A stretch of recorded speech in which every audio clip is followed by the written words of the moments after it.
Assalamualaikum warahmatullahi wabarakatuh. Selamat siang sobatku semuanya.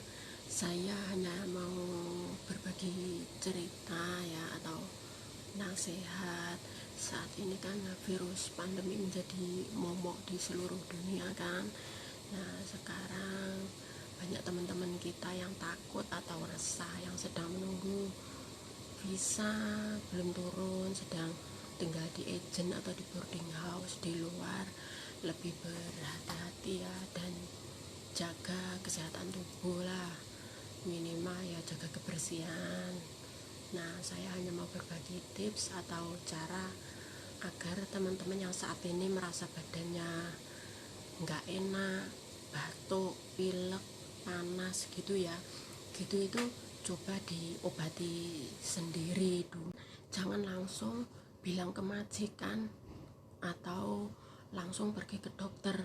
Nanti kalau teman-teman itu batuk, pilek, panas ya, kena covid, padahal nggak tahu itu batuknya karena makan sambal atau makan gorengan atau karena suhu ya. Kemarin kan habis panas langsung hujan, itu juga mempengaruhi daya tahan tubuh kita, itu lemah, gampang sakit. Jadi itu juga bisa mempengaruhi. Tapi kalau sudah bilang ke majikan, disuruh ke dokter atau ke rumah sakit, pasti sampai sana nanti divonisnya itu kena covid. Nah, makanya teman obati saja sendiri di rumah. Caranya, coba teman-teman di rumah itu siapkan ada, kalau batuk ya, batuk udah 1 hari 2 hari masih batuk, ada panas, ada pilek, mendingan kan diobati sendiri. Kalau batuk coba minum itu kencur, madu sama jeruk nipis, itu diperas, diambil airnya terus diminum. Nggak usah banyak-banyak, mungkin sekitar 2-3 sendok saja itu diambil, itu diminum sehari 3 kali.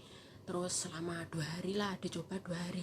Hindari makanan pedas, terus gorengan seperti kerupuk, makanan yang nggak sehat itu sementara ditinggalin dulu.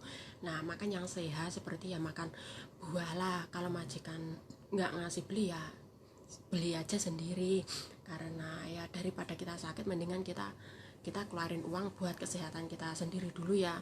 Maksudnya buat kesehatan itu sehat, maksudnya makan sehat itu hindari sambal dulu, jangan makan sambal, jangan makan kerupuk, jangan makan goreng-gorengan.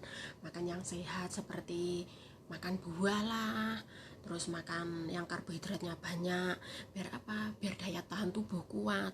Kalau daya tahan tubuh kuat, kita nggak gampang sakit.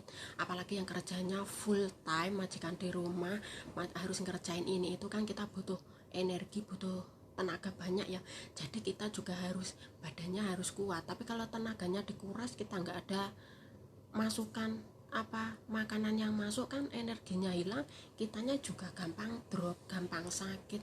Kalau sakit yang rugi siapa? Ya kita sendiri. Kita ya, kalau kita sakit yang rugi ya kita sendiri. Kalau sampai kita dibawa ke dokter atau ke rumah sakit, nanti kita divonis kena covid, ya kita kan nggak bisa kerja. Terus kalau kita nggak bisa kerja, nanti keluar dari rumah sakit ya kalau majikan masih mau sama kita lah. Kalau enggak, kita itu ya jaga-jaga.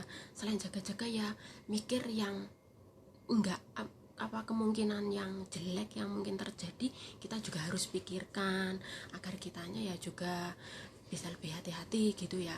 Nah, makanya sebelum kita dinyatakan sakit, kita obati aja dulu.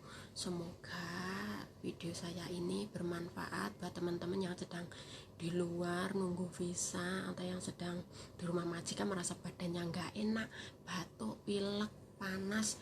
Nah, mungkin bisa dicoba ini ya, resep dari saya. Bukan maksudnya kalau tahu sakit nggak mau ke dokter, bukan. Tapi kan ya antisipasi sebelum dibawa ke dokter. Mendingan kalau udah merasa nggak enak badan 1 hari 2 hari, mendingan ya kita obati aja dulu. Sebelum majikan tahu itu kita obati aja dulu, daripada majikan tahu, majikannya ketakutan. Nanti kan ya majikan kalau ketakutan kan suruh segera ke dokter. Kalau ke dokter nanti dites, suruh ke rumah sakit, wah itu malah kita sendiri juga yang susah nanti. Ya susahnya kalau kita udah masuk ke rumah sakit, keluar dari rumah sakit ya kalau majikan masih mau. Nah kalau nggak mau, ya kita sendiri yang susah. Semoga video saya ini bermanfaat buat teman-teman yang mau mencoba, yang mau mempraktekkan atau yang mau ya apalah ya, silahkan. Yang nggak mau ya nggak apa-apa, bukan berarti kita tidak percaya sama dokter atau sama rumah sakit, tapi antisipasi aja dulu. Assalamualaikum warahmatullahi wabarakatuh.